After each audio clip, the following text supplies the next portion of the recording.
Semangat pagi sahabat Hermina, berjumpa lagi dengan saya Sinta. Nah, untuk podcast kita kali ini kita akan membahas mengenai HIV AIDS ya sahabat Hermina. Nah, pada kesempatan kali ini saya bersama dengan narasumber ya dari Rumah Sakit Hermina Sukabumi. Selamat pagi Dr. Winda. Pagi. Baik Dr. Winda. Nah, untuk sahabat Hermina, Dr. Winda ini adalah dokter di Poli Anggrek ya dok ya? Ya benar. Betul ya, jadi kalau misalkan untuk Rumah Sakit Hermina sendiri kita memang ada penanganan untuk HIV AIDS ya, Ya, Dr. benar. Winda. Nah, Dok, kita mau bincang-bincang nih yang marak terjadi dari isu-isu yang sempat saya baca tuh di internet ya. Dari tahun 2020 ke atas itu saya sempat baca banyak penyandang HIV AIDS ini yang usianya masih remaja, Dok. Gitu. Betul kah? Hampir mostly adalah benar karena Oke. memang rata-rata kebanyakan yang datang berobat juga itu sebenarnya masih usia sangat produktif. Malah Oke. sebenarnya belum tergolong remaja ya, usia dikatakan remaja kan 18 tahun ke atas. Sedangkan biasanya kalau yang ke kita itu bahkan dari usia anak-anak, bahkan dari bayi juga sebenarnya ada seperti Oke. itu. Kalau untuk pencegahannya sendiri, kan kalau misalkan anak kadang kan dia nggak ngerti ya dok Iya, ya. benar. Si anak ini terjangkit sejak kapan sih? Apakah dia semenjak lahir sudah terjangkit, ataukah memang misalkan pada saat usia segitu langsung positif gitu dok? Iya benar. Jadi sebenarnya untuk penularan ini sendiri mungkin ini yang mungkin banyak yang disalah tangkap oleh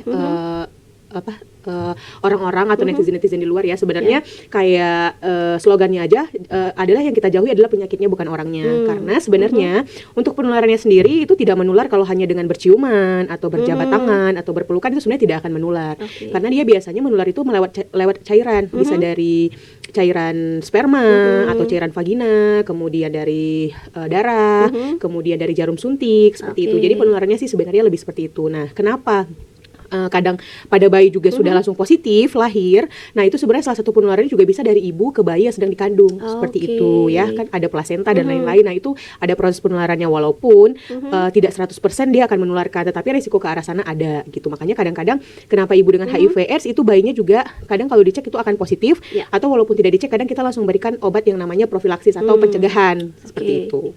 Oke ya. Nah, baik dokter. Nah, kalau misalkan untuk tanda-tandanya sendiri dok, kan kadang kita sebagai orang tua juga nggak ngeh ya. Iya, benar. Betul, tanda-tanda anak kita misalkan terjangkit HIV AIDS itu tandanya seperti apa sih dok? Ini sih sebenarnya yang paling sulit ya, karena Ya. sebenarnya di tahun-tahun pertama itu nyaris nggak kelihatan gejalanya. Oke. Nah, itu yang mungkin bisa dibilang kayak dia silent ya, tapi biasanya karena Windows periodnya itu adalah akan kelihatan di 5 tahun yang akan datang. Nah, jadi biasanya itu nanti biasanya di tahun ketiga atau keempat itu mulai muncul gejala, dan gejala yang muncul juga biasanya itu masih cenderung ringan ya. Oke. Masih kayak demam yang sering berulang, terus diare terus-terusan sampai sebulan gak sembuh-sembuh, terus misalnya berat badan tidak naik, terus ada penyakit lain seperti misalnya TB paru atau penyakit-penyakit infeksi yang sulit disembuhkan. Nah, itu kita sudah harus berpikir ke arah, oh ini mungkin ada sesuatu yang terjadi. Berarti ada masalah di sistem kekebalan. Karena kan sebenarnya virus HIV ini targetnya adalah sel darah putih di dalam tubuh, yang dimana kita tahu sel darah putih itu fungsinya untuk barier tubuh. Jadi kayak tentara. Jadi kalau ada kuman atau virus yang masuk, dia duluan nih di depan. Tapi ketika dia sudah diserang, dianya lemah, otomatis tidak ada barier, jadi kita gampang sakit gitu. Oke, baik dok. Baik dokter, mungkin yang penasaran ya, untuk penanganan HIV AIDS sendiri di rumah sakit itu seperti apa dok? Dan ada kemungkinan sembuh nggak sih dok? Jadi sebenarnya untuk HIV ini sendiri, untuk penanganannya sih lebih dari tingkatannya ya. Jadi kita punya, tidak semua orang terjangkit dengan HIV akan menjadi AIDS, seperti itu. Jadi kalau memang kita sudah punya faktor risiko, faktor risikonya apa aja? Nah, ini sebenarnya yang mungkin yang harus diketahui oleh teman-teman semua, bahwa kebanyakan tuh berpikir AIDS itu ditularkan dari misalnya transgender atau yang jarum suntik. Ternyata dari penelitian itu yang paling banyak menyebabkan HIV adalah dari hubungan lelaki sesama lelaki atau LSL. Oke. Seperti itu. Itu adalah urutan nomor 1 sebenarnya penyebab terbanyak. Kalau untuk suntik itu di urutan ketiga dan keempat seperti itu. Baru yang terakhir adalah transgender. Yang kedua adalah bergonta-ganti pasangan seperti itu. Jadi sebenarnya mungkin kita harus tahu dulu faktor risikonya apa. Untuk pencegahannya sendiri biasanya itu kita punya yang namanya ABCDE. Jadi yang pertama A itu adalah absence. Absence itu adalah kita tidak melakukan hubungan seks jika belum menikah. Ya, jadi memang karena salah satu penularannya adalah lewat seks, jadi itu tidak dianjurkan karena apalagi pada yang belum nikah. Kemudian ada yang B-nya itu adalah be faithful. Jadi harus setia. Jadi buat teman-teman di rumah yang udah punya suami atau istri itu harus setia. Betul Karena kalau enggak sekali. nanti langsung dibayar tunai sama HIV gitu.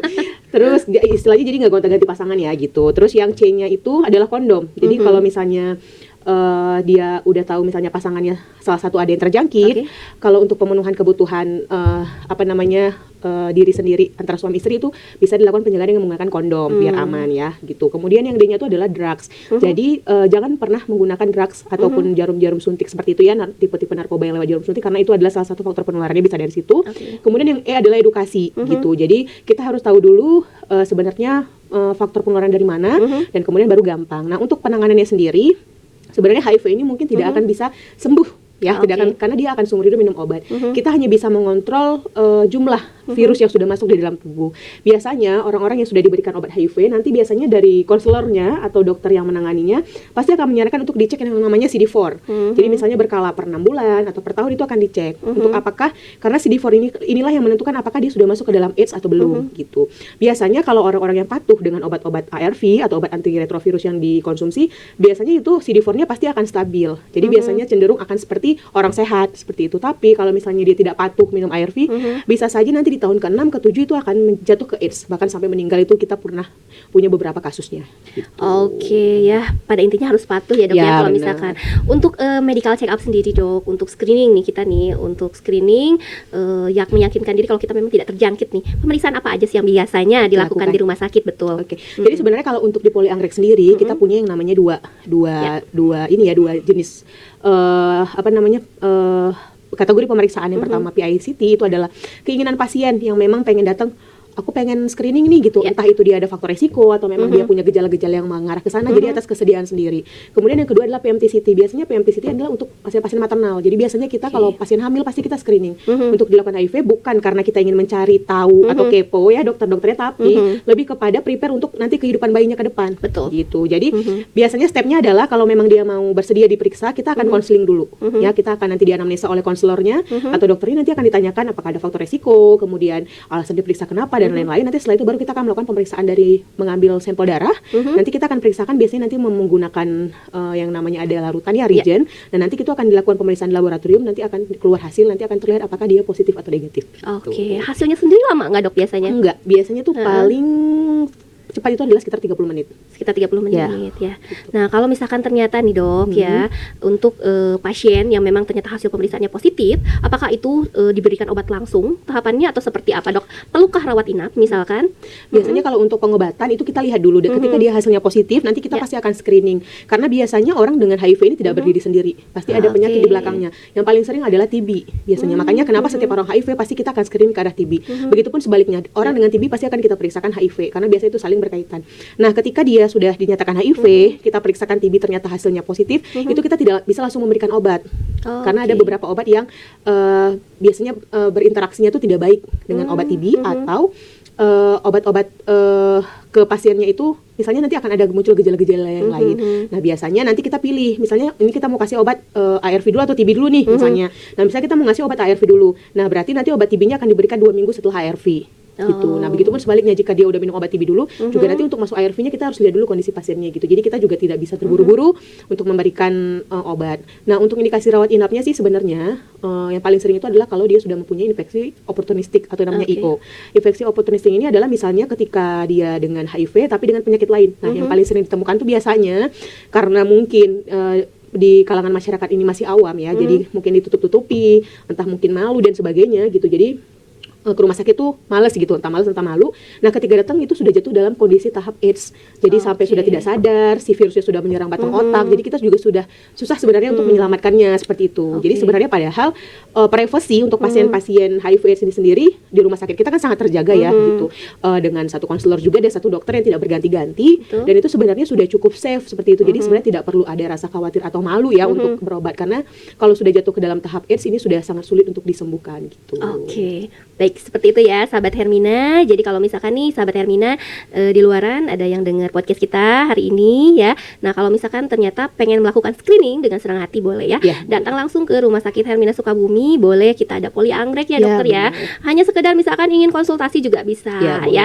Oke dokter, kita langsung aja deh ke kesan dan pesan dok. Adakah pesan dan kesan untuk sahabat Hermina di rumah? Buat sahabat Hermina di rumah, terutama untuk remaja-remaja yang masih usia produktif, baiknya kalau misalnya nih mau penasaran terhadap dunia baru atau sesuatu yang baru, itu lakuinlah ke hal-hal yang positif. Karena sekarang ini lagi banyak banget kasus di mana penderita HIV itu adalah golongan remaja, bahkan belum remaja ya, dari usia SMP 14 Ya, tahun ke 14 atas tahun seperti itu. ya. Dan itu bukanlah suatu tren yang bagus gitu maksudnya, karena ketika nanti sudah jatuh ke dalam tahap HIV bahkan AIDS, itu nanti penyesalannya akan seumur hidup, karena nanti akan mengkonsumsi obat seumur hidup, dan itu juga akan nanti berdampak ke psikososial. Jadi intinya kalaupun nanti kita ketemu dengan orang-orang yang dengan HIV AIDS, kita nggak perlu jauhin orangnya, Ya. karena memang orang yang nggak ada masalah ya. Jadi jauhi penyakitnya, bukan orangnya, dan jangan ada stigma. Gitu. Oke, baik. Terima kasih Dokter Winda Sama-sama. untuk hari ini. Baik, sahabat Hermina, kita akhiri saja podcast kita hari ini. Sampai ketemu di podcast kita selanjutnya. Bye.